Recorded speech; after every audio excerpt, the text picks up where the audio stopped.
আসসালামু আলাইকুম। Excel FX আমি মাসুম পারভেজ আপনাদেরকে আবারও স্বাগত জানাচ্ছি। কেমন আছেন সবাই? নিশ্চয়ই আল্লাহর রহমতে খুব ভালো আছেন সবাই। আজ আমরা এক্সেলে যে ফাংশনটা শিখব তা হচ্ছে র্যান্ড বিটুইন ফাংশন। বিগত পর্বে আমরা আলোচনা করেছিলাম র্যান্ড ফাংশন অর্থাৎ র্যান্ডম ফাংশন। এই পর্বে আমরা আলোচনা করব র্যান্ড বিটুইন ফাংশন অর্থাৎ একটা নির্দিষ্ট রেঞ্জের মধ্যে থাকা কতগুলো নাম্বারকে কিভাবে র্যান্ডমলি জেনারেট করা যায় র্যান্ড বিটুইন ফাংশন ব্যবহার করে, এই বিষয়টি আমরা দেখব। তো চলুন আমাদের বিস্তারিত আলোচনায় যাওয়া যাক।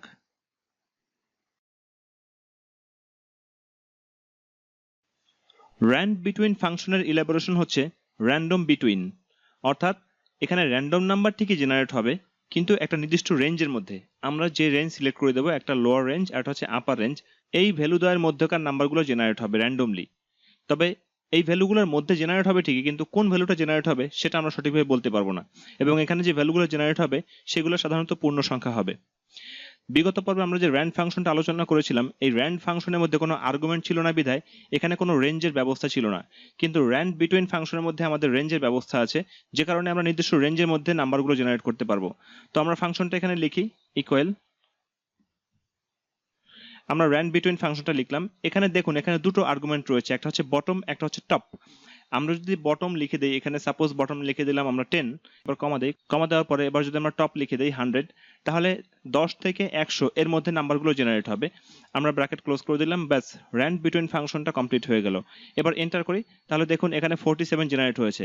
আমরা কিন্তু জানি না যে কোন নাম্বারটা জেনারেট হওয়ার কথা ছিল বা কোন নাম্বারটা জেনারেট হবে। তো যদি আমরা এটাকে ড্র্যাগ করি বা ডাবল ক্লিক করি, তাহলে আমাদের এটা সিরিজটা ফিল হয়ে গেল।